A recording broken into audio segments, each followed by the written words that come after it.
Okay, everybody, let's get started. One or two stragglers still coming in, but let's get going. Well, you have to hand it to Thomas Piketty. He has really done something for economic book sales this year. If any of you are intending to write an economics book, I mean, get to a publisher now while they think the potential for economics is. Move that down a bit. The potential for economics is so hot. How many of you actually have a copy, electronic or physical, of this book? Good. And how many of you actually read all? I think that's fairly well. Anyway, our session today is called Piketty, the Last Word. I think that's perhaps a little bit optimistic, but we'll do our best to appraise the book. Debates on these things are often very binary, but we don't have to be binary. We can find some bits agreeable and some bits less so. Most of you will know what the book says. Essentially, it's a critique of the modern capitalist system. It majorly worries, that wealth inequalities will tend to accumulate over time, that people who have wealth will beget more wealth, and people who don't have wealth will not, and that the wealth grows faster than the incomes of the poor, so that those who made money in the past and have thus accumulated already will tend to increase their share, their claim over the future. I think it's fair to say that in the post-crash environment, when there has been this incredible thirst for finding meaningful critiques of the system, the book has provided one of the kind of physically and intellectually most hefty tomes in that sort of category of critiques of capitalism. And that's why it's had such an appeal to a lot of economists and also to the general public too. But it sparks most enormous debate. And in terms of some of the critiques of it, I would categorize them as follows. I think there are a lot of people who critique Piketty who don't agree with it, but who deep down would like it not to be true. that they don't want capitalism to lead to growing inequality, and they see capitalism leading to growing inequality as a problem. So I think there are lots of people in that category. And so some of the critics are people who say it just can't be true, so we'll critique the data. That would be one set of critiques.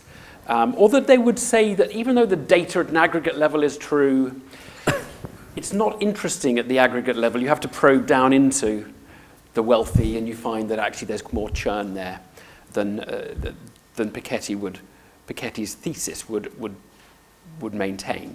So there are those who think it's fundamentally not true, and you wouldn't want it to be true. That's one line of attack.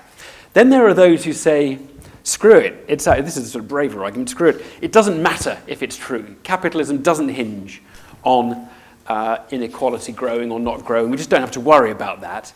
And that comes in two counts. One is inequality doesn't matter, and the other is that wealth inequality doesn't matter. You have to worry about other forms of inequality if you want to worry about inequality, but just stop talking about it. It's just all on the wrong line, all on the wrong subject, and we'll hear a bit of that today. And then there's a third category of critics, I think, of the book, who would say, I don't really like all that inequality, very uncomfortable with it. Capitalism is failing, but it's not a big enough failure to do anything about. So even if you don't like it, what would you do about it? And when you read the prescriptions, some quite high tax levels and wealth taxes, it's not very appealing.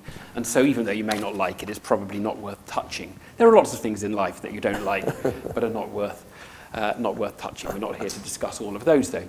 I think in the big picture, the division about those, the division on this book is really a post-crash division, post-financial crash division among the population, among ourselves, among economists, about what you think about the system in which we operate. Do you basically think the system sucks, is the one side of the argument. The system sucks. That's what we know about falling incomes. That's what we know from falling incomes, bankers walking off with more money than they deserved. There is something bad. It's sick. It's something bad about the system. Or do you take the view, guys, the system's had a bad day, but the best response to that is to just keep calm and carry on because the system fundamentally works. And I think at root, those really are the two reactions people have to this book. There's something really going wrong here. We're in a new era. It's all failing, and we need to correct it. And those who say, yeah, it has its problems, but hey, it doesn't everything. We'll get a flavour, I think, of all those arguments. We had a panel of 4, but Stuart Wood, I'm afraid, has had to drop out, so we haven't got Stuart. I will just introduce the panel very briefly in the order in which we're going to get them to speak. Deirdre and McCloskey may be familiar to some of you. I think you were involved in an event, policy exchange event last night with Matt Ridley.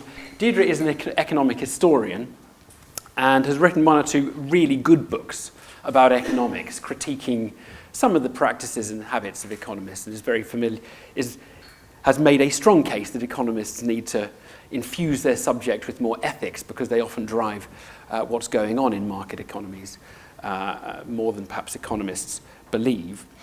Deirdre's life has consisted of a number of journeys. She's written about some of them, but basically a journey, I can't remember them all, Deirdre. It's from East Coast to Midwest. I was a Marxist.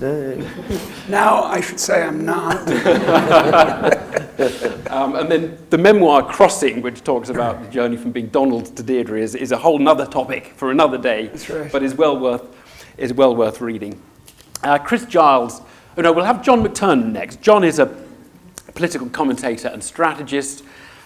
He was an advisor, political secretary to Tony Blair. He then went off to Australia, was director of communications for the Prime Minister, Julia Gillard.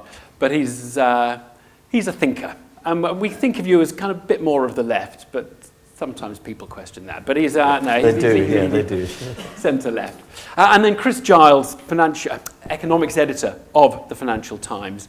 Chris, some of you might have noticed, took on some of those data queries and got embroiled in some arguments with Piketty himself. The FT led on that. Chris worked at the Institute for Fiscal Studies, and I think it's fair to say has done a very good job as economics editor of the FT in infusing it with attitude and doing more than just reporting, but kind of taking hold of the news, shaking it up, and trying to make stories with data.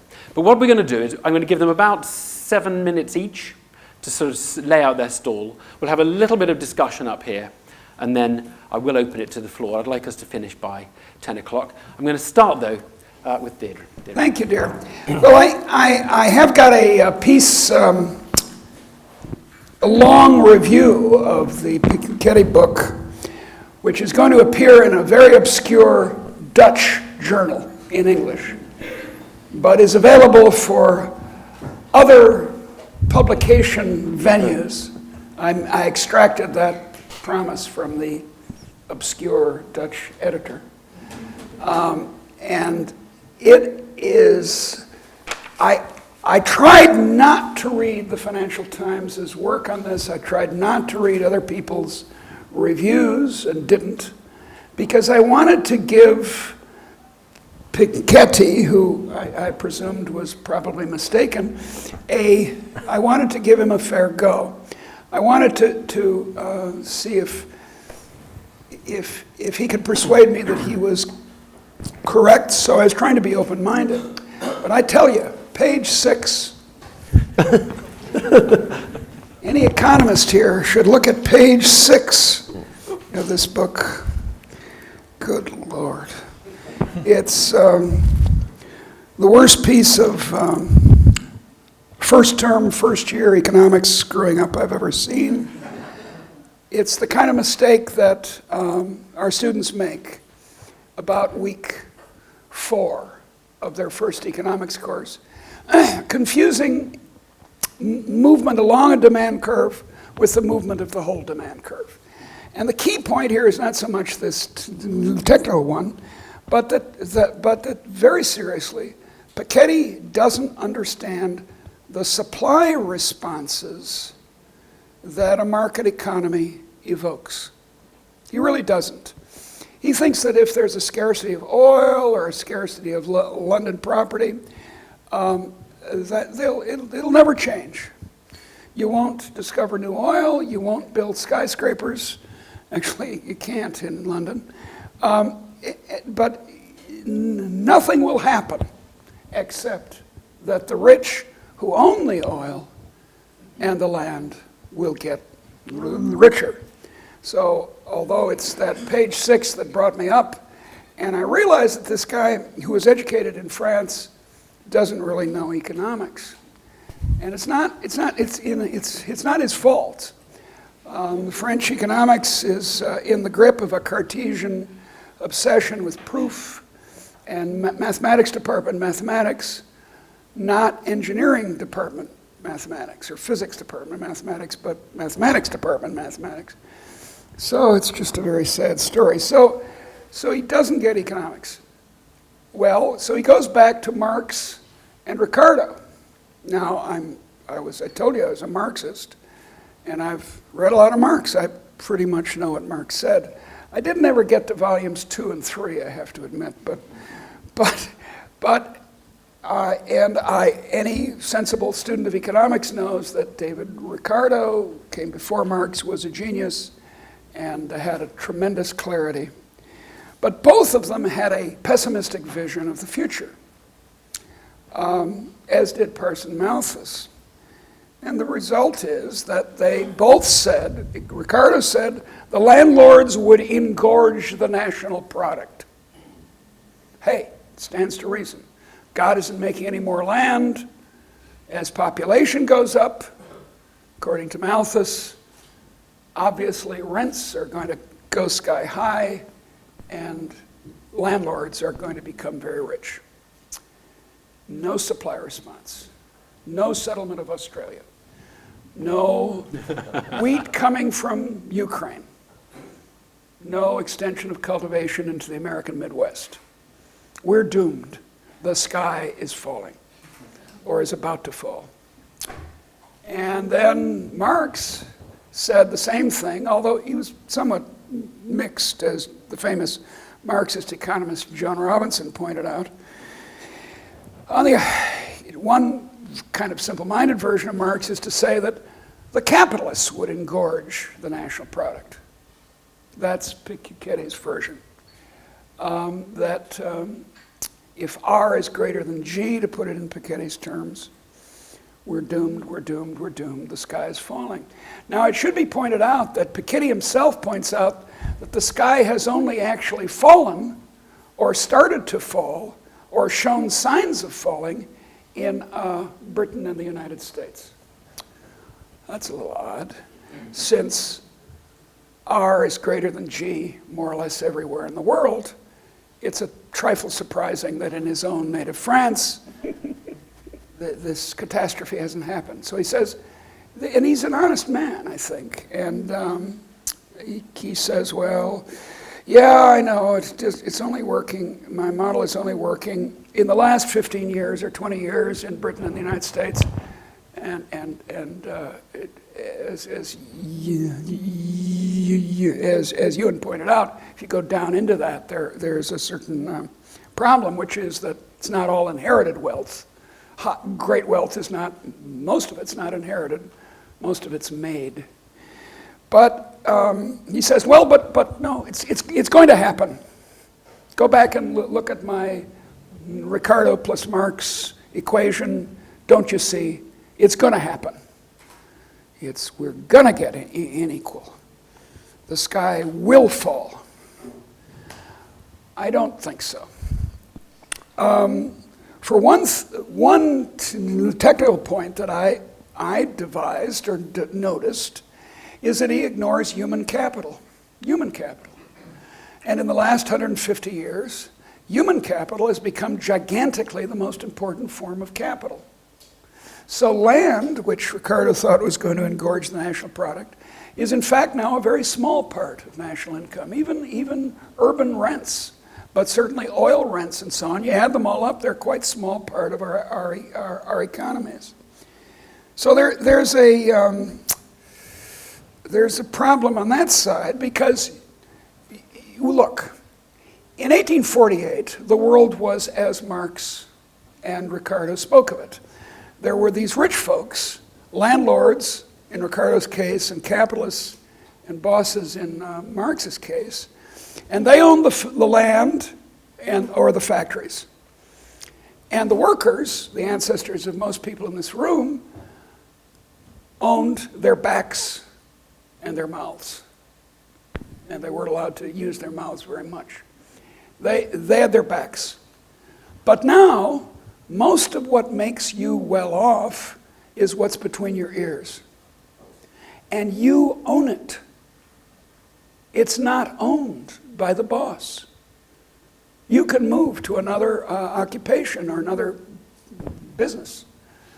So there's this gigantic accounting error at the basis of this book. To ignore human capital is to ignore the most important form of capital in a modern economy. And then there's an ethical problem. And Evan pointed this out too. I don't care about inequality per se. And people are hopelessly confused about this. Because they think if you say, I don't care about inequality, oh, I see, you don't care about the poor. What a terrible person you are. I'm not going to pay any attention to you anymore. That's what goes through their heads. But on the contrary, the reason I got into economics, and indeed the reason I was an anarchist and then a Marxist, and then a Keynesian, and then a Democrat, and everything in between, as Evan pointed out, was that I wanted to help the poor. I was a child of a Harvard professor, and like a lot of upper middle class people, was consumed by guilt that there were poor people in the world. And I wanted to stop. I wanted that to stop. I wanted them to get better off. So I really am, and most economists are, Milton Friedman was, for example, really concerned about the poor people. They don't really care how much Lillian Bettencourt or Steve Jobs makes. That's not terribly important, because what they make doesn't make people poor. That's a key point.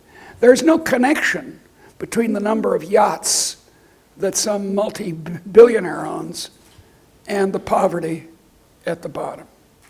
What we need to do is to focus, to coin a phrase, on the condition of the working class. We need to improve poor people. And then I dropped the other shoe. The other shoe being the way to help poor people is to let the economy alone. Let the economy work. Because by far the most important reason that poor people, like my ancestors, came to have descendants who are better off is not redistribution, high tax rates, marginal tax rates for billionaires, the welfare state, trade unions. I belong to one, by the way. You got to go down and join the union. I belong to one, so don't say I'm just a Tory.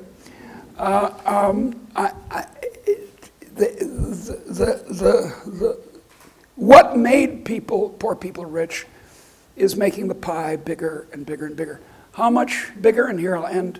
How much bigger? In 1800, the average Swede earned $3 a day. $3 a day. So his economy produced $3 a day. $3 a day in London or Stockholm prices right now. That was 1800. Now how much does the average Swede earn, conservatively measured? $120 a day. That's what made poor people better off. Sweden in 1800 was the second poorest country in Europe. The poorest, of course, was Russia. Sweden was very poor. Same holds for England. It wasn't quite as poor as Sweden. Certainly holds for the United States, Japan, Korea, South Korea, et cetera, et cetera, et cetera. So the way forward for poor people, look, here's my last remark. Workers of all the world unite, demand capitalism. Thank you very much, Deirdre. I just want to take you up on one very technical thing, which because I had puzzled over this issue of human capital. There's a book called Capital, Yeah. and we all know that the biggest capital in any society is the human capital. Skills. And the intellectual property as well, to some extent. No, do you count it? Yeah, sure, but the that's... embodied in our heads Exactly. is the ability to make complicated things and consume nicely. But is that not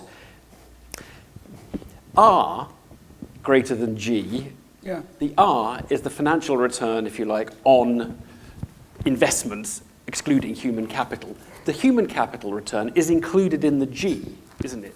So if he's right that R is greater than G, my human capital is not rewarded in a kind of a dividend check.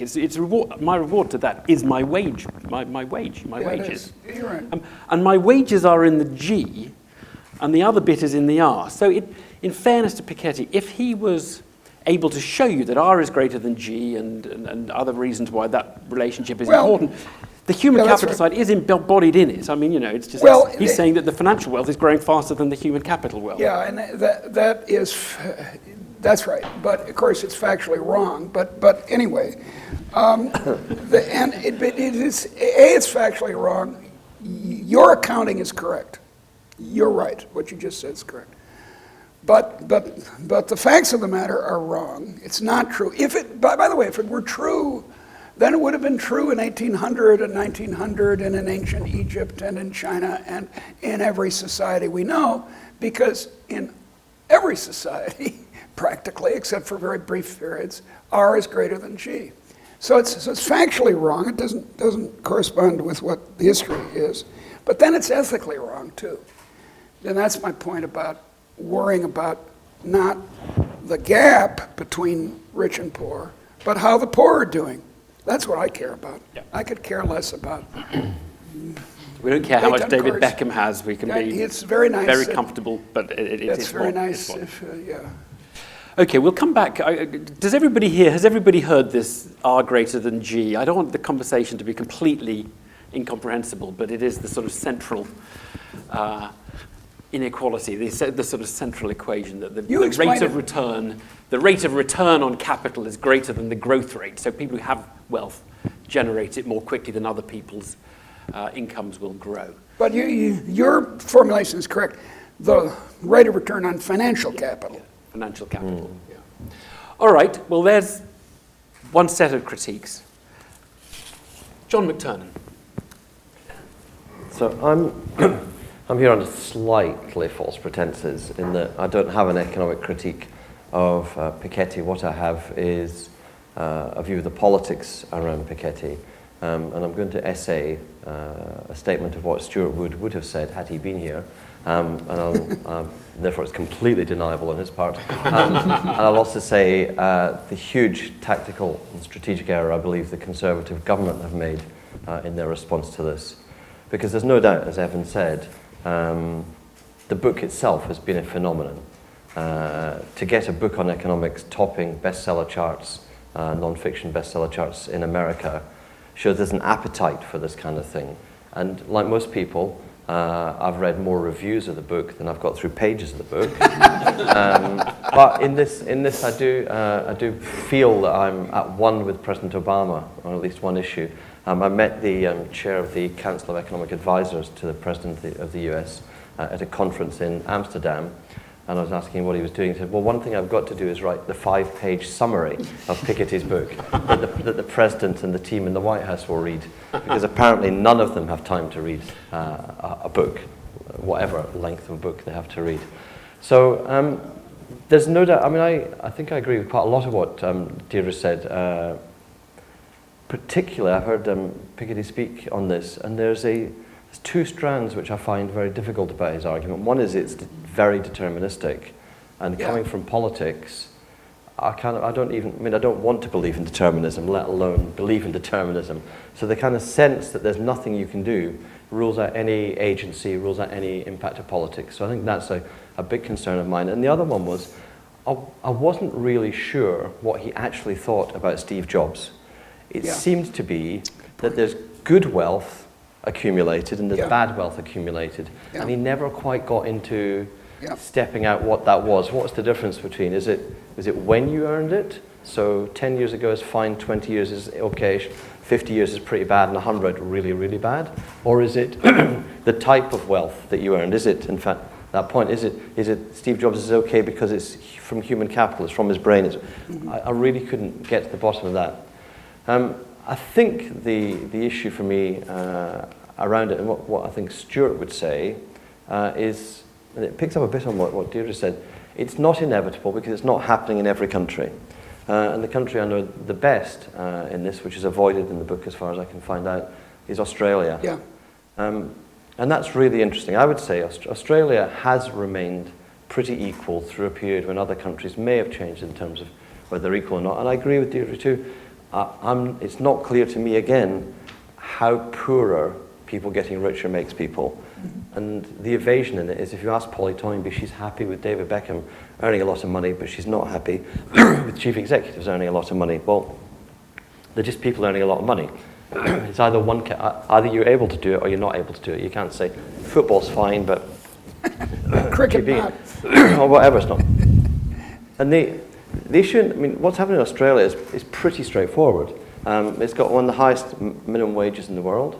It's got very strong collective bargaining agreements. Unions are as weak there in membership as they are in the rest of the world. They're 17%, so broadly similar to the UK. They bargain because of collective bargaining for 40% of workers. As a consequence, if you bargain for 40% of workers, you pretty well set the wage rates for almost every worker. So in that sense, there is a mechanism, and it's shown itself in Australia, for getting a better return on wages than otherwise. There's also compulsory superannuation, which means that if there's a better return on capital, it's actually going to those workers as well. So it doesn't seem to me that there is an overriding problem that cannot be solved. There may well be a problem.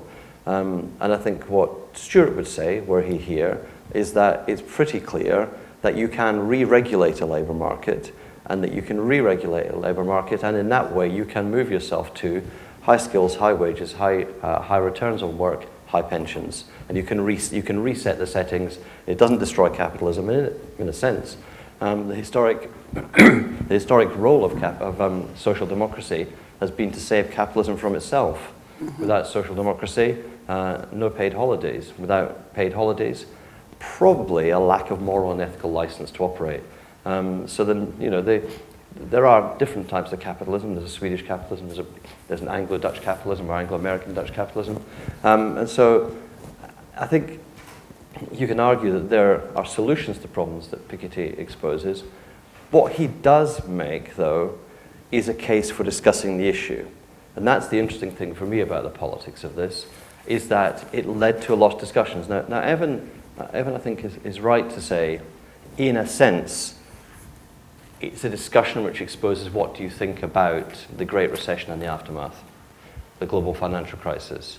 And the politics of the UK has been set, the terms of debate have been set by the Chancellor and by the Prime Minister in a very narrow way, which I think has led them to a tactical victory and a strategic error.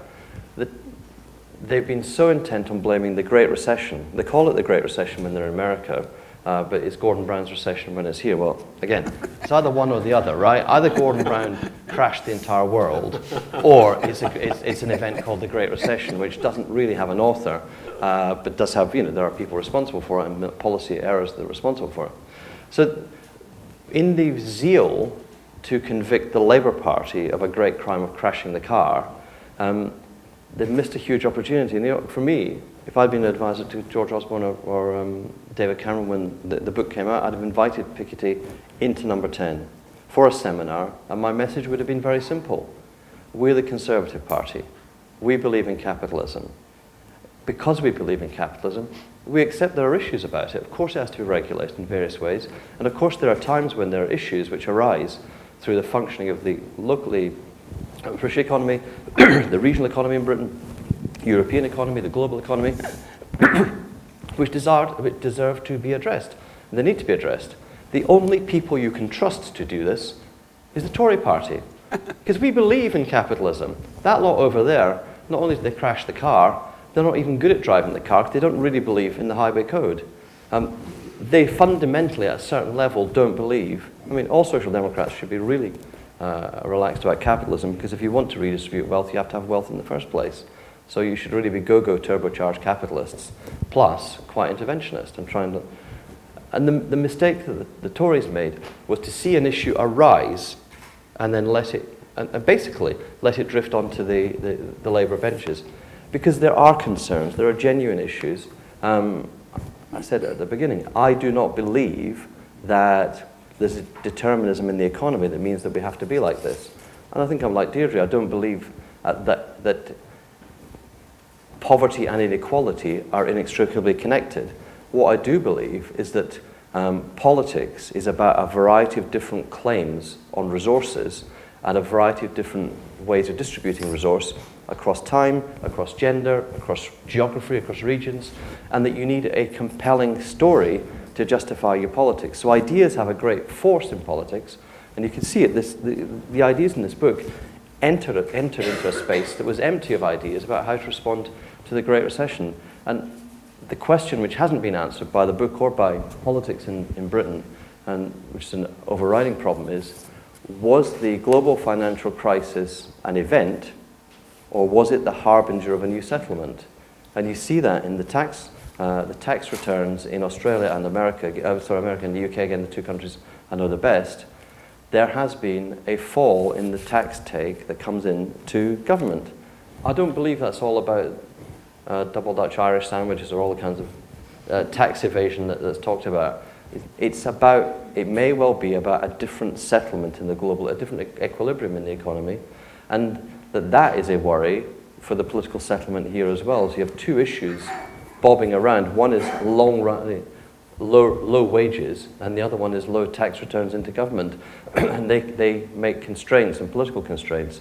And I think that my final point, the genius of politicians is not to be guided or driven by ideas. The genius of politics is almost always post hoc rationalization. And Piketty's book gave the opportunity for both parties in the country to seize that book and make post hoc rationalizations about the sense of the policies that they want. It's been left vacant by the right, and I think that's a huge error on the right. John, thank you very much. Very interesting thesis there. Just a couple of quick things. I think you have flipped really from talking about wealth inequality, which is the Piketty concern, to income inequality, right? Am I right in thinking that you would think, if you had a choice between income inequality or wealth inequality, or income equality or wealth equality, you would say, look, income is the thing that really matters to most people. Is that right? Or I think the pressing problem is the return on wages, on labour. Yeah. I also think that in small and big ways, capital sets you free. But I don't think that's capital in the way that Piketty talks about. It's if you own a house, you can borrow against it and set up a business. If you don't have a mortgage, you can borrow even more against the house. So that small amounts of capital, a couple 100,000, 300, 400,000, set you free in a different way. It's a very soft advantage of being middle class, but it's actually a powerful advantage to smooth the bumps in your life economically. And so that there's a... I just want to take you up on one specific point, because this gets at the heart of the debate about whether the system works. You said if we hadn't had social democracy, we wouldn't have paid holidays. Now let's think about it. Do you really think so? Or do you think basically after 100 years of working 6 days a week, 52 weeks a year, the workers who now had incomes, I don't know, 2/3 of the way to the $120 a day, they were at sort of 80. Yeah. They might say, listen, boss, I would actually like to have 4 weeks off, or in the case of Americans, 3 days off. I'd actually have 4 weeks off, and I don't mind if my annual income as a result is a little bit lower than otherwise. Listen, I suppose there's two dimensions to my answer. The first one is I kind of believe what Slavoj Žižek says, which is that 25 years on, we're now seeing the full cost of the fall of the Berlin Wall, and that is the dismantling of the welfare state. That as long as there was the possibility that the workers would become communists and vote communist, that the boss class had to give something, and they gave more generously, and that the consistent rolling back of the welfare state is actually a political decision in terms of the allocation of resources between workers and non-workers. That's my kind of, that's my, the other bit, I admit it falls foul of being deterministic, but it was a Popular Front government that gave paid holidays. It's always been that workers get from parties of the left something that parties of the right then don't challenge. So there's something in the dynamics of the politics. It's hard to point to the gain for workers given to them by parties of the right. So there's something in the political contest. Except for council houses, for example, which were discounted council house sales were given by the right to a section of the working class, weren't they? And that was... Well, and it's a Labour policy too, originally, but it's I support council house sales and it's a transfer of capital. But you're right, and you could say Bismarck and pensions too. That's right. That's a key example. He started the welfare state. We'll pick up some of these issues. Now, let's go to Chris now, and I hope you'll talk a little bit about the data, Chris, actually. In fact, thanks, Evan. I'm going to talk almost exclusively about the data because I don't disagree with Deirdre and John really on anything they've said. And just to there's been quite a lot of accusations when the thing about the data sort of blew up in May that the FT had a thing about Piketty and I had a thing about him personally, and I just didn't like him as well. I went to have a look at the data underlying the book. As we speak, the FT is actually judging its business book of the year, and Piketty's in the shortlist for that. So it is perfectly possible, given the eclectic organisation that the FT is, that we will say Capital is the business book of the year and also have sort of slagged it off at the same time this year. So I don't know, that will be announced tomorrow, and I have absolutely no idea what's going to happen. Anyway, I think there was the central claim in Piketty's book was that there's a core contradiction of capital, of capitalism, in which wealth inequality is going to rise. And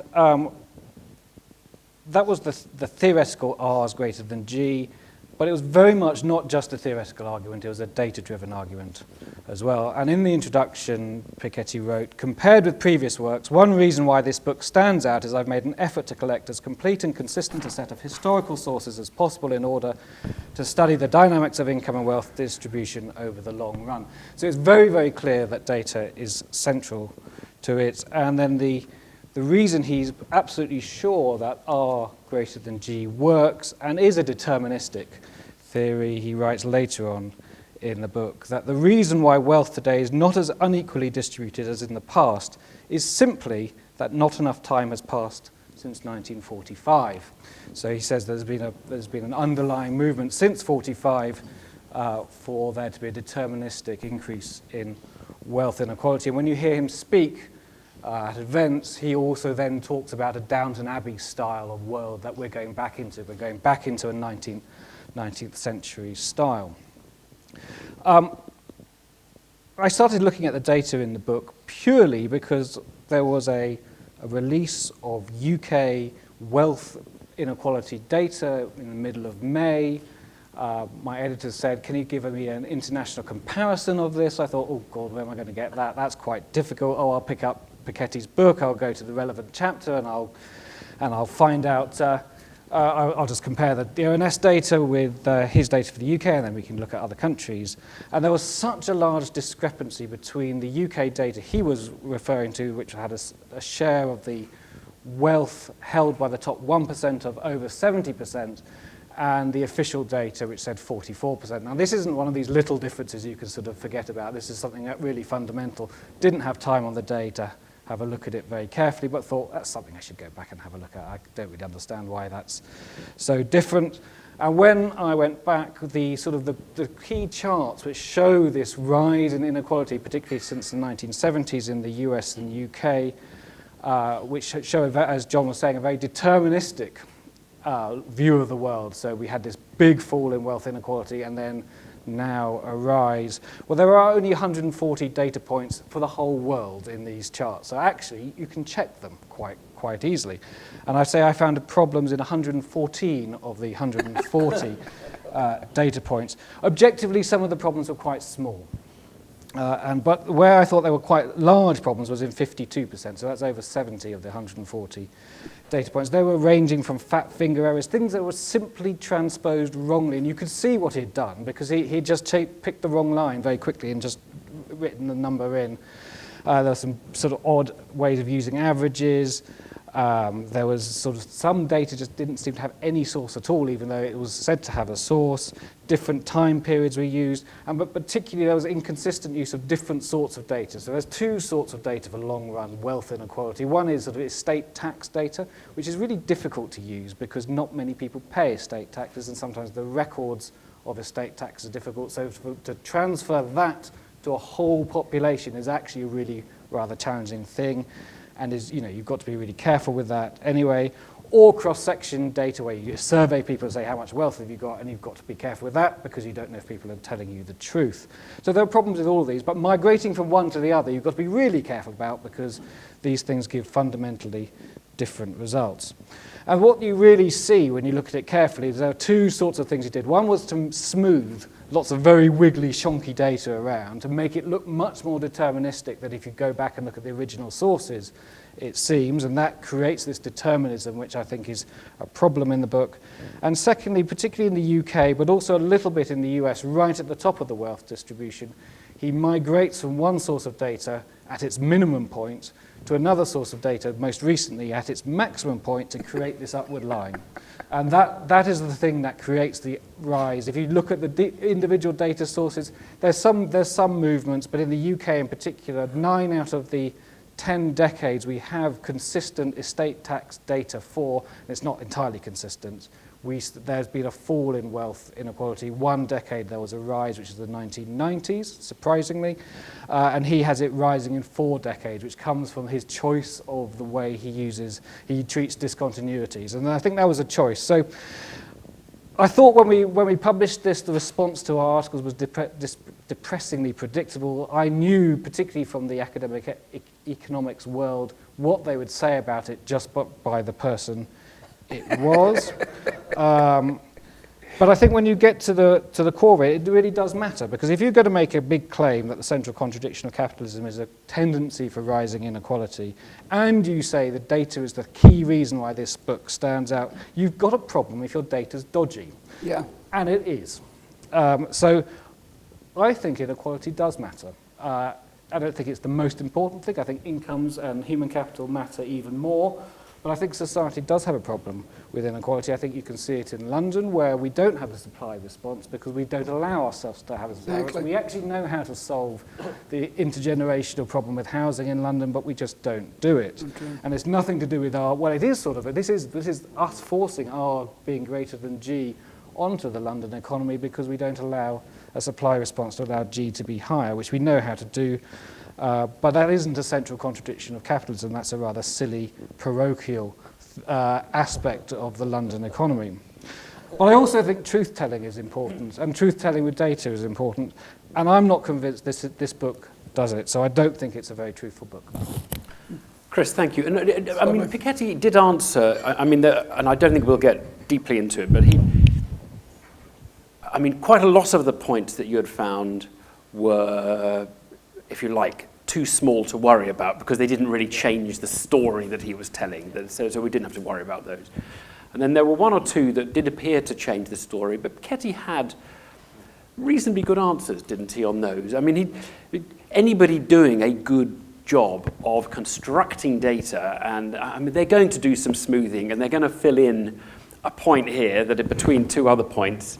And then, of course, by doing that, if you're putting one in the middle, you are probably going to be smoothing the series because you're not going to make your point, your constructed point, an outlier. You're going to make it smooth on the line. And I suppose there was this slight feeling that he had done a reasonably good job, at least a lot of economists thought, at kind of constructing a big data set and a lot of stories around that data set. And it was harder to sustain the argument that actually the central argument of capital was undermined by the points you found. Now, what was your answer? Where did you leave it with Piketty when it came to the... We didn't want to get into a back and forth, so we decided to stop arguing and let him have the final word. But I think you can distinguish very clearly between the US and the UK data. So other countries, it's all about smoothing. It's just about he did some really weird things that I don't think you should do with data, and you shouldn't show it to be so deterministic. But I agree, they're not objectively important. In the UK, he did do some very dodgy things with the data, particularly the most recent data points. He took the latest HMRC wealth estate tax records, for which they don't do the adjustments that used to be done by Tony Atkinson to create long time series, and just took that data point for the top 10%. On fact, there is absolutely no way from that data you can get the top 1%. He just made it up. I mean, literally made it up. There is no way from the data you can do it. I mean, he says he took a distribution of the tail and took a standard distribution. So if he knew the top 10% was X, the top 1% would be Y. But actually, his top 10% number was entirely wrong and made up because it wasn't a reasonable way of using that data. And the HMRC said so. Anyone who's looked at it would say so.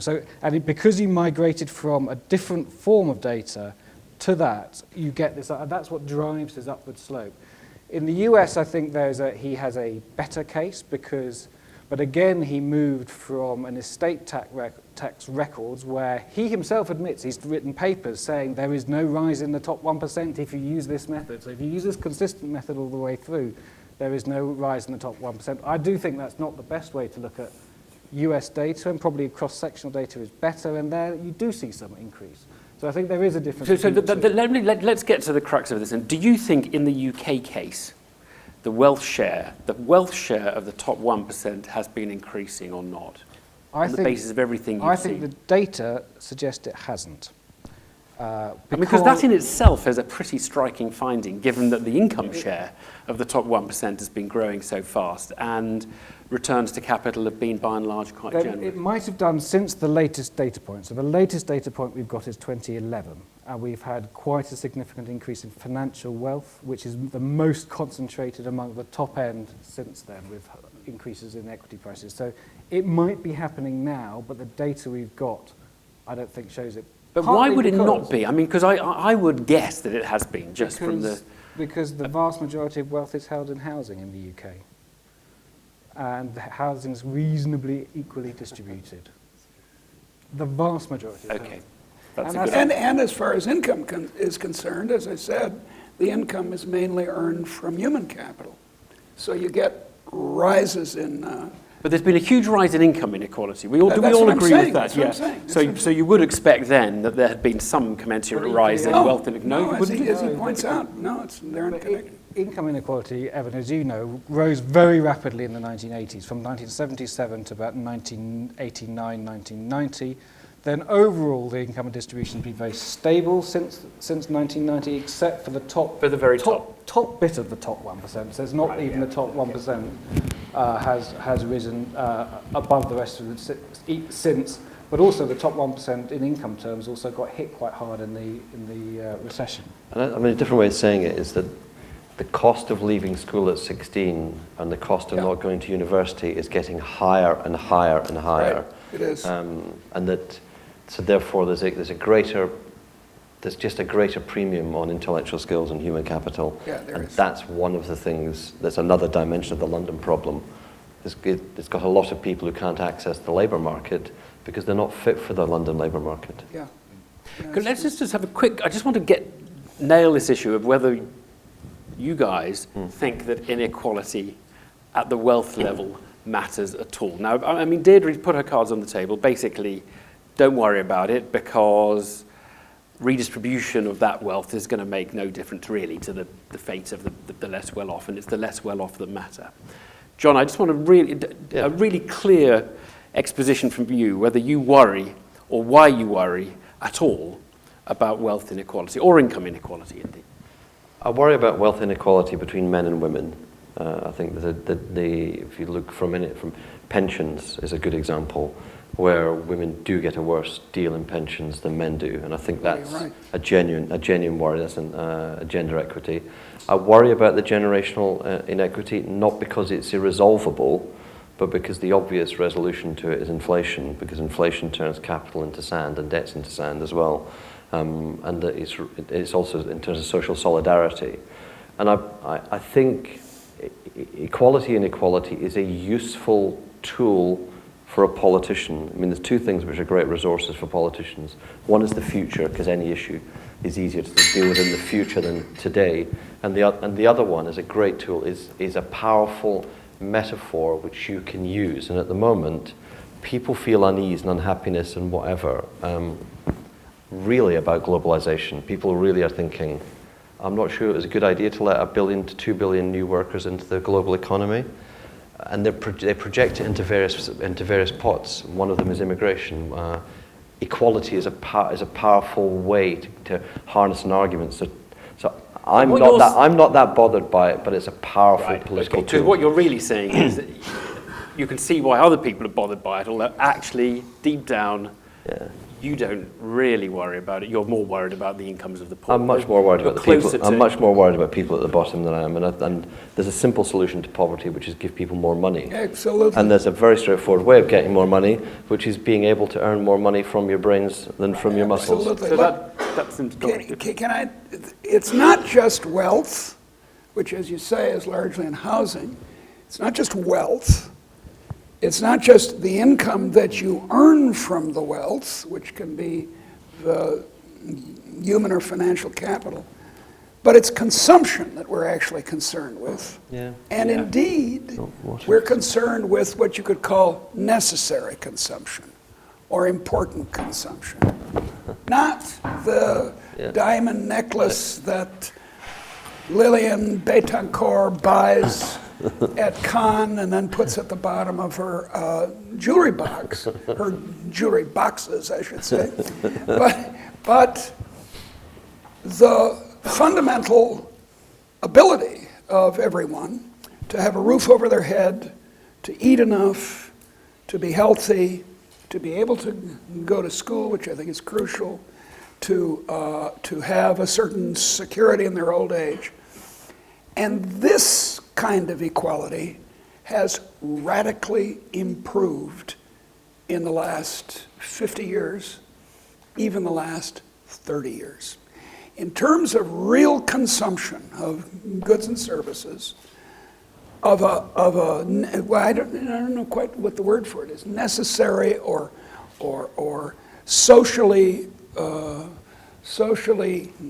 dignified consumption, that's continued to improve. People are just terribly mistaken when they think that, the middle class is disappearing and, the poor are getting poorer. In the first place, internationally, it's just complete nonsense, but it's also nonsense even in a mature industrial economy.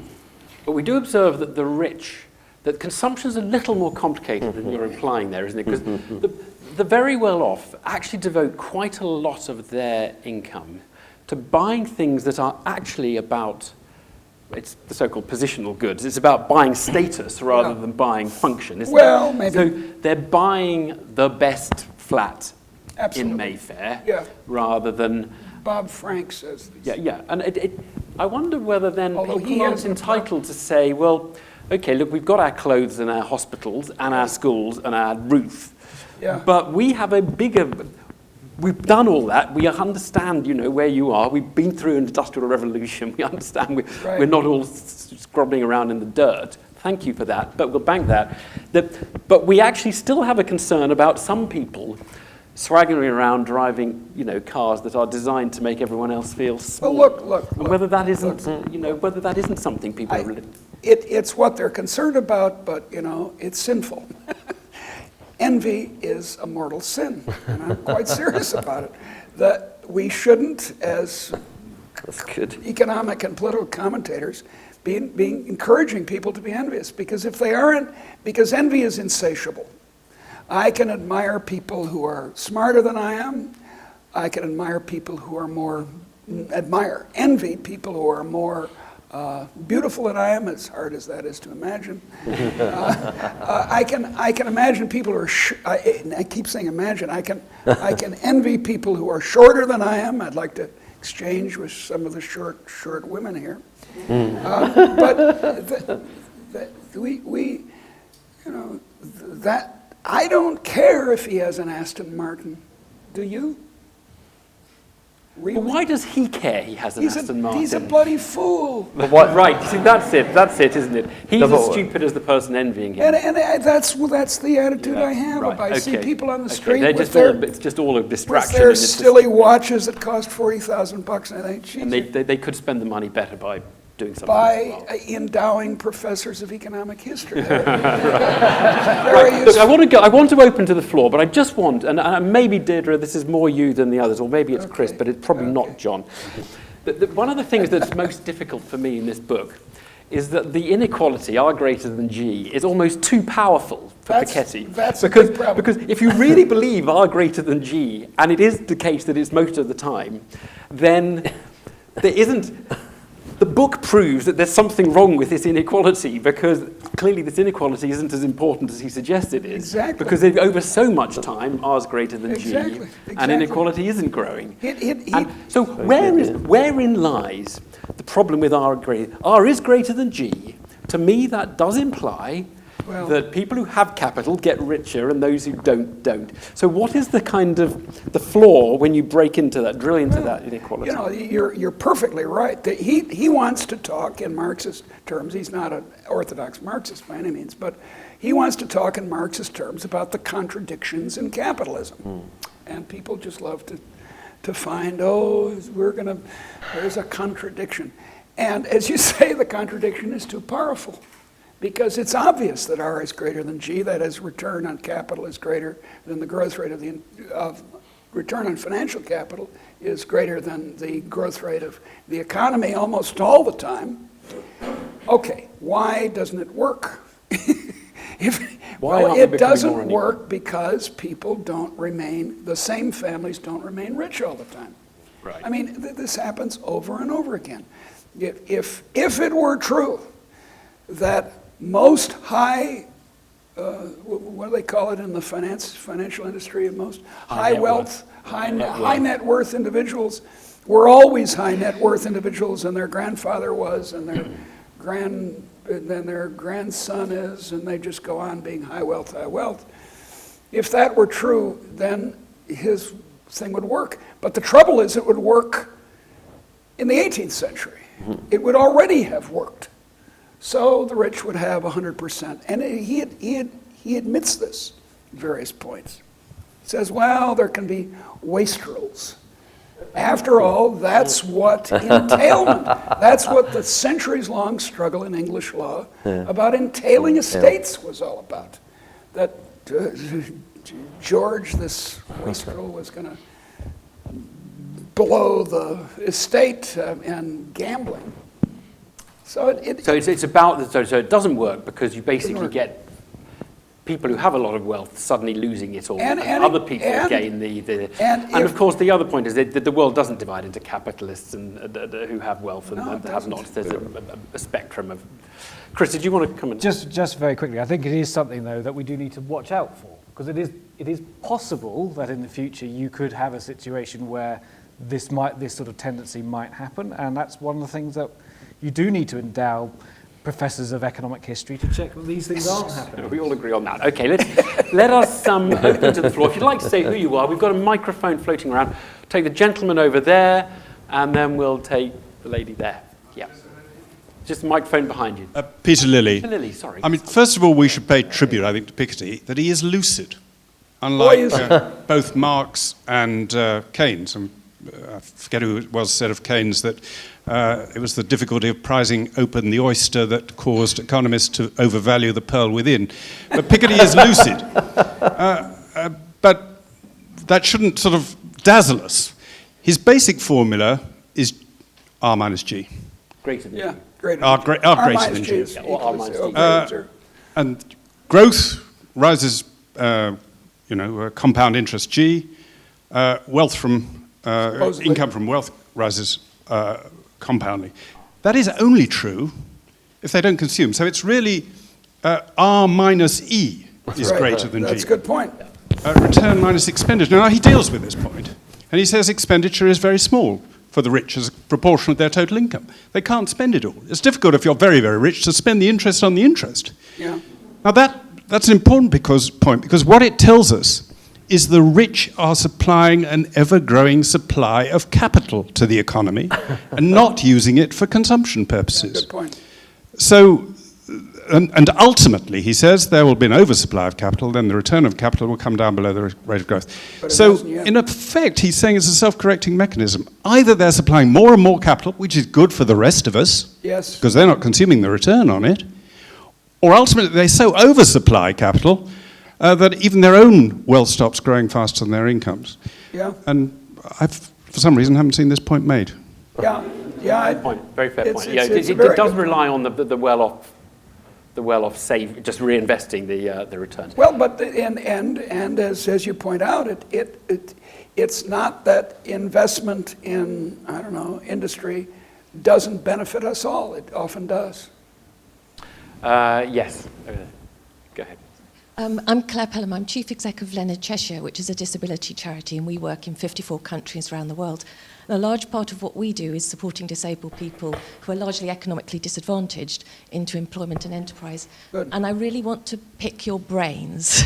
So I haven't even read up to page 6, but I'm trying. So last week, for the first time at the OECD, someone said to me, "What you do is futile. Piketty shows that everything you do to combat the disadvantage of disabled people is futile. History is against you." Yeah. And the best I could come up with, well, I don't think it is, because for the reason that you gave earlier, and the answer I got back was, oh, things are accelerating, you just need to get with the program, lady. So really what I'm looking for is a better 2-line response to that. Well, I'd love to know who said that to you, because it's really interesting. Here's the 2-line response. Malthus said the same thing in 1798. And almost from the very day his book was published, it was falsified. It was wrong. One day it'll come true. He said, "Look, one day." Yeah, but that's what's.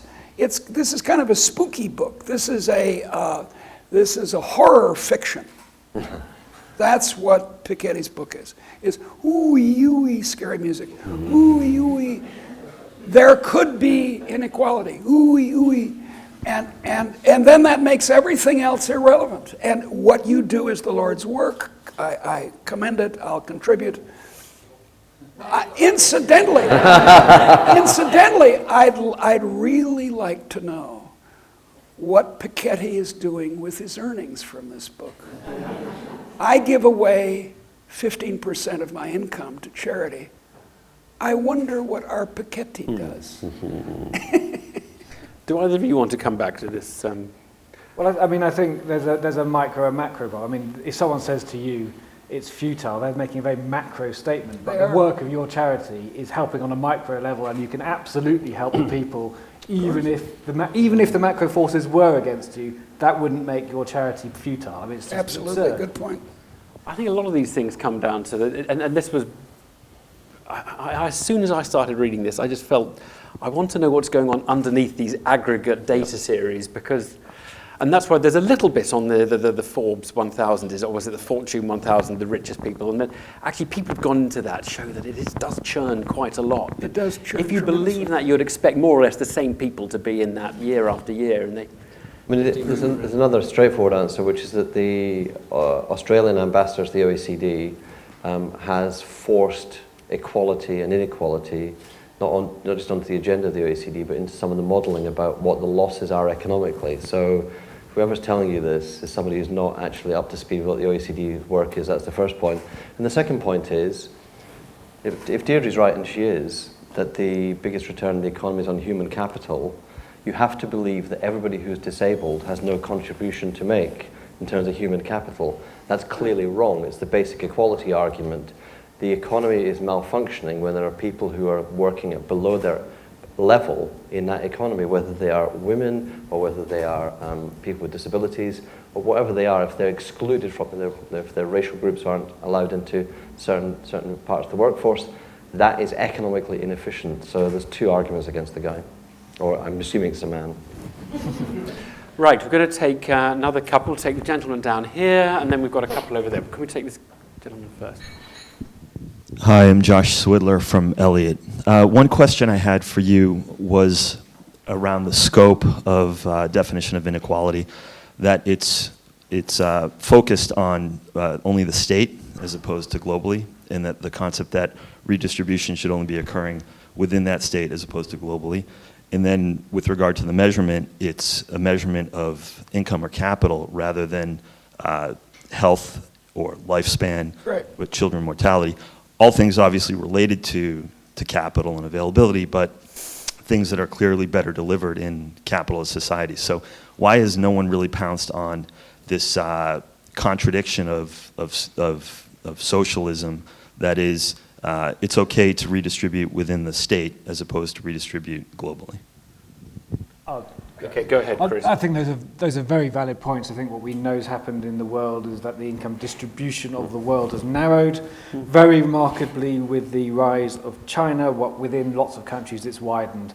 Is this good or bad for welfare? Almost certainly good for global welfare, not necessarily good for local welfare. And so you get these contradictions, but I think they make very, very fine points. But you make a very interesting point, which is of course, in the 19th century, you used to pay for your health out of your savings, or if you needed health care, or if in large parts of Africa, you have to take it out of your minuscule savings to look after yourself. In comes a taxpayer-funded welfare system, like a health service, and a lot of us could consider that equivalent to having an endowment that is going to look after our health for the rest of our lives. And if we did add that into the wealth of all citizens, suddenly the proportion of the top share would fall quite dramatically as a proportion, because the health service is worth less to a very rich person than it is to a poor person, because the rich person isn't even going to use it. So you raise a very good point about how you measure, take into account what has been the single biggest injection of wealth to the working class has been a health system and an education system. Well, but that's why you have to look at this fundamental consumption. That's what you're talking about. Yeah. And it's clearly gotten more equally distributed in the world, and even, probably, I would claim, more equally distributed in the already developed countries. But Deirdre, you can't now bank on your side of the argument the wonderful effect of a public-funded health system, because you don't believe in a public-funded health system. No, I don't. But I do believe that in a rich country, ordinary people could afford health care. That is, they could pay for it. And if you have a terribly run public health system, then that's not going to be better than a private one. Right. So there would be a kind of a substitute for an NHS if you didn't have the NHS. That's right. But I don't want to. No, I don't want to frighten people by saying take away the NHS. No, if you said that, then you'd lose some of the audience. Okay, we had a couple of people over there. Let's just take the guy in the front there, and then we'll take a couple of points. Yeah, go ahead. Paul Swinney from the Centre for Cities. It's interesting, the discussion around wealth inequality and, sort of the different perspectives on it. But what about the role that the state plays in some of that? And I'm thinking particularly through housing. And we're talking about, the expansion of the supply of housing, and land is fixed, but we can build up. Clearly, as you were touching on, Chris, we don't do that as much as we should do in London. There's issues around the green belt, and obviously that stretches out into the most other expensive cities in the UK as well. I would like to get a few more reflections on that, about how the state actually compounds that issue. If you don't think it's necessarily a bad thing, actually, the state shouldn't be extending that surely. Because it's very interesting, because actually in some ways you're supporting the argument that Piketty makes a bit, but not as much, is a sort of political economy argument about how people with wealth have power, and then they can write the rules that give themselves more wealth. So people who have houses, nice houses in outer suburbs, if you like, have the influence to say, I don't want any more houses near mine, and that obviously exacerbates or entrenches the existing inequalities from the have houses to the not have houses. Deirdre, how do you answer that? Well, it's this point about him completely not understanding supply responses, which is somewhat startling, because that's how we get rich, is supply responses. And you're right, Matt Ridley did a column, I think it was last week, where he said, knock me down with a feather. You say rich people have gotten better off in Britain, enormous subsidies to agriculture, mainly owned by rich people, gigantic planning permission obstacles to building anything in London or many other places, and their housing values have gone up. So, gee, I'm shocked. And it's the problem with the determinism that John points out is that it acts as though capitalism is doing it, when in fact, sometimes the rich get richer through the politics. Now, on the other hand, I have to point out that when has that not been so? The golden rule, those who have the gold rule. I wanted to, John, just pick up on the politics of housing. I mean, I agree with Chris that the simplest thing the simplest thing to solve in Britain is a housing problem. Yeah. It's a supply side issue. Sure. And we've created scarcity of developable land. 12% of the country is national park, 12% is green belt. That's quite an extraordinary restriction on land. And then on top of that, we have a subsidized agricultural sector when it's more economic to make food abroad than to make it here.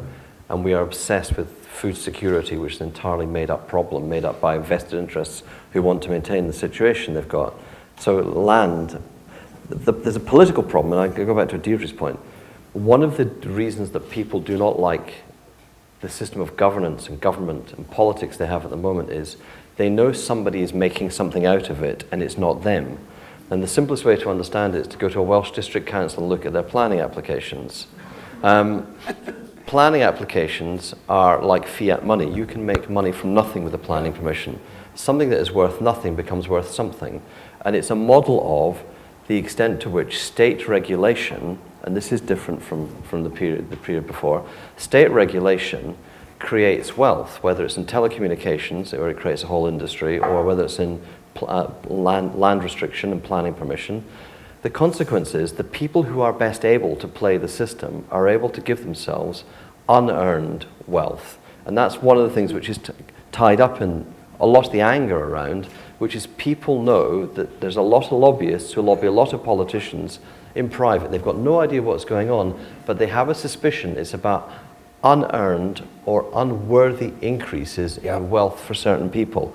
That's what's going, I mean, that's what part of the middle class, and it's a middle class revolt in the US and the UK and partly in Australia against government, and it's the attraction that insurgent politics has, not for uneducated people, but for people who know there's something's going on and it's not going on for them. It's very interesting, isn't it? Because we've made various attempts to tackle this by, for example, taxing the profits that you make out of doing nothing but getting planning permission to turn it from agriculture to building. And the value goes up by not 5, but by 1,000 if you can get building rights on it.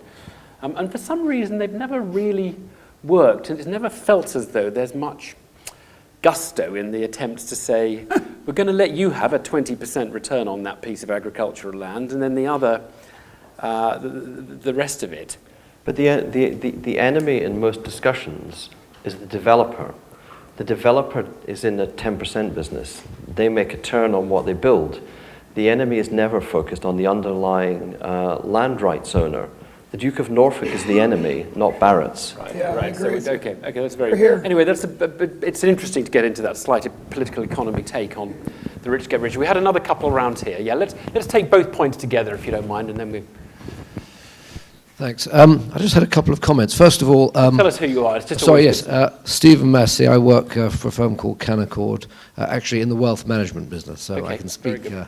High net worth individuals. Yeah, exactly. And actually, I just want to comment on one thing you said, Evan, about people with Aston Martins, and Deirdre said something about people endowing chairs. One of the things I do is I raise money for my college, my former college at university, and our biggest donors by far tend to drive Porsches and Aston Martins and more expensive watches. So I guess the two kind of go together. But I want to make a couple of points. One, is there not a fundamental confusion here between absolute and relative levels of wealth? So one of the problems with the agenda of the left is that they focus very much, as Piketty being a prime example, on relative level, and they forget that what matters is what Deirdre said. Absolutely. The absolute levels of wealth. Do people have houses over their head? And then the other confusion I postulate is the confusion between equality and the equality that really matters, which is equality of opportunity. Yep. Because a capitalist system is inherently unequal because it's all about competition. Yeah. Someone mentioned David Beckham. David Beckham earns 100 times more than a footballer who's probably 98% as good as him. Yeah. Right? The system rewards that. So capitalism is about competitiveness. Competitiveness absolutely breeds inequality.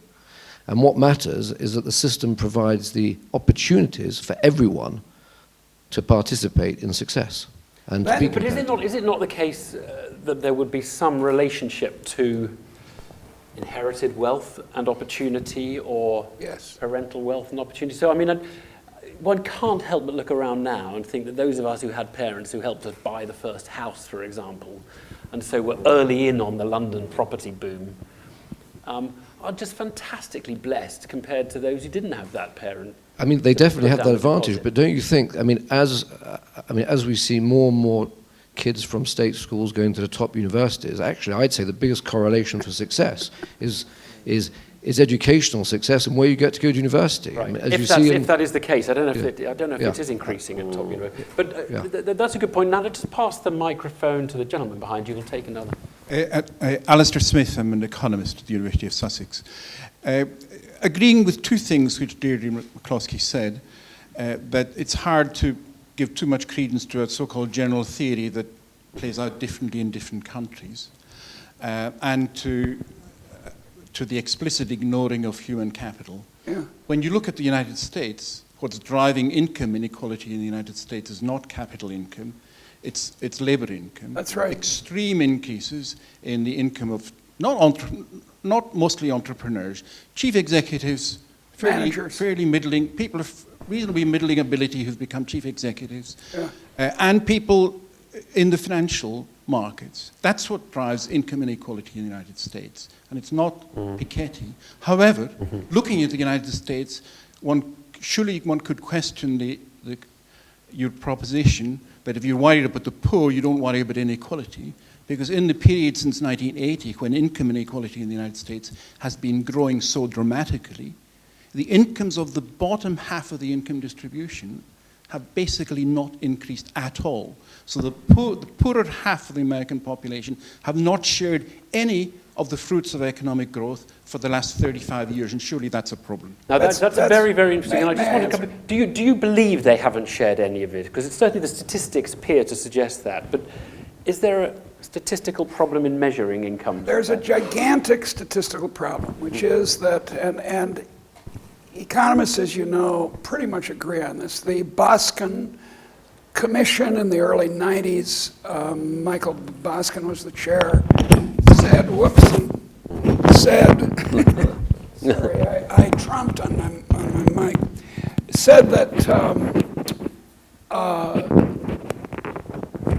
we failed to measure quality improvements in the consumer price index.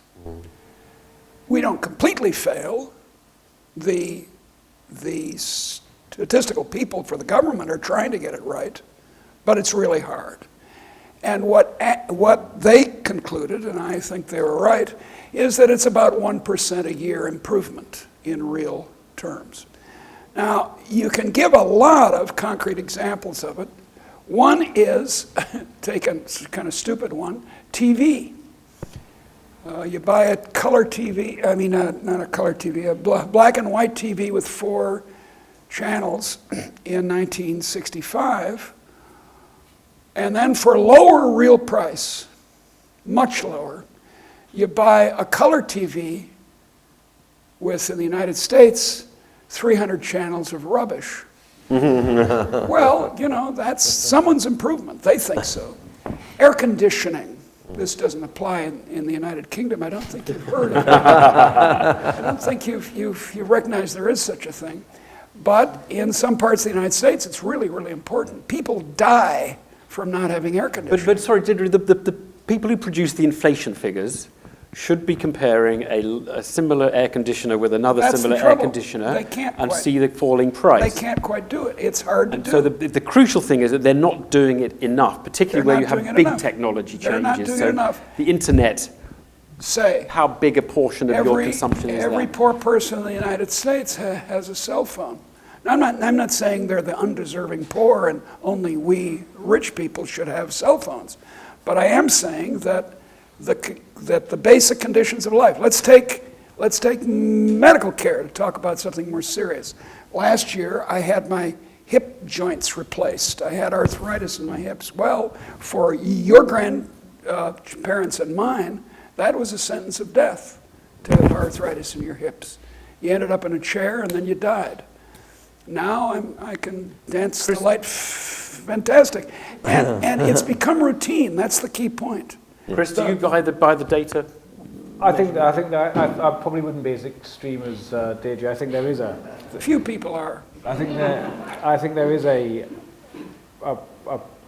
I think we're probably not measuring levels right, but there has been clearly an increase in the inequality such that in the US, less of a share of economic growth has gone to the bottom half of the income distribution than before, and I do think that's a problem. And it's one of the big things is it's about human capital. It's about us finding that certain in a more modern technological world, certain skills that we've got are not as valuable as we thought, and that I was very, very lucky that I didn't have a clue that being keen on current affairs and economics when I went into university would get more valuable to society. And how does society deal with luck like that? I don't know. It's not a rent. I'm not someone who's managed to get more wealthy than I expected to because of market power, and I've exploited other people. I've just been very, very lucky. But the really crucial thing is that the bottom half, I think in the UK, the bottom decile, it's something like this, are now back at income levels, real income levels, putting aside the data measurement that they had in 1997. I think we've seen the biggest drop in incomes for anyone's lifetime. Actually, probably not the bottom. The bottom being slightly, but there's been a compression. It's more towards the bottom. So towards the bottom, there's a very large group who are back to where they were. Now, here's another you might say, is that a bad thing? No. Obviously, it's a bad thing, but you might say, is that a failure of the system, or is that kind of like, is that a relief that the worst case is you're only back sort of 10 years, you're not back? Wait. It's very important to understand that these figures are snapshots of different people. When you compare 1997 to 2014, it's not the same people you're measuring. It's the bottom 10%. But there is persistence, Deirdre. In the panel data, there is persistence. Yeah, at the bottom. I know there's persistence, but there's also movement. People are poor when they're students, say, to take an old point, or they're poor when they're immigrants who can't speak English. And then they gradually improve themselves a bit. What we need to look at is the panel data, But do you think persistence is bad? I think persistence in the lower class is bad. I want people to do better. Of course, if this 10% is improving, then that's good.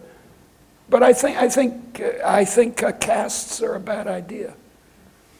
Well, the question that I always wonder about is, if capitalism is right and it works, then it is the system which makes companies, in the end, thrive or fail, succeed or fail. So surely the chief executives shouldn't get paid that much for actually just believing in the system. What do they add? If the system actually is the thing that winnows out uncompetitive companies, what is the leadership difference that justifies they get more? Surely if they're proper capitalists, they accept that this is actually luck, and it's luck that you can actually see. These are the lucky ones. They're the ones who are taking a rent.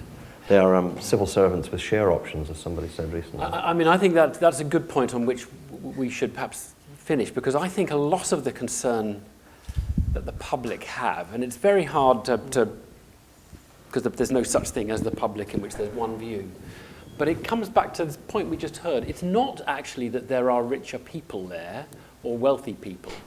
It's actually a sense that there are a lot of people who've done very well in return for contributing absolutely nothing. Bugger all.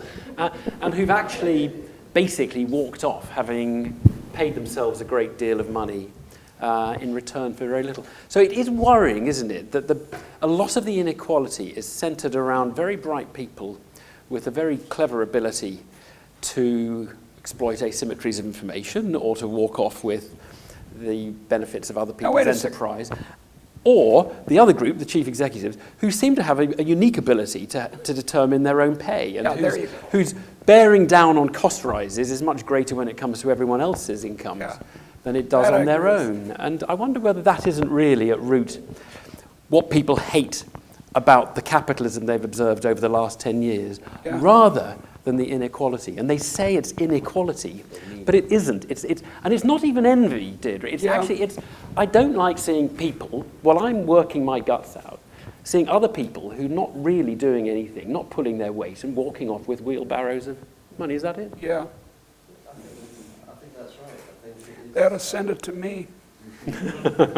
But you slightly think it's an envy thing. You think I've got a little bit of envy, don't you? I think this whole matter of positional goods, and I'm richer than you are. In fact, I think that's where these executive compensation committees fall down, because they say, well, we got to pay the top quartile. All of our work is we have to pay the new guy we're getting. It's always a guy in the top quartile, because we're not a bottom quartile company, and so it keeps going up. So we can see there are dysfunctions that might make. Oh yeah, but then we should go after those dysfunctions. They mean unfairness. They don't mean inequality. Society, which is what he wants to do. We should focus. If we don't like bad executive compensation committees, nationalize them. I don't care. How many of you, just out of interest, would say you think this book is onto something? And I'm going to put it that vague. How many of you think this book is really onto something? Put your hands up high so we can actually count them. Yeah. How many of you think the book is not onto something? It's a distraction. Higher. It's interesting. And how many of you didn't put your hand up either way? Yeah. So it's about, you're split about 3 ways. I think that's a kind of reflection of where I am in my own mind. Look, I think we've had a great debate. I think we'll leave it there. But I must just thank Deirdre, who's been here from the States for this and other events, to John and to Chris. Thanks for being so good.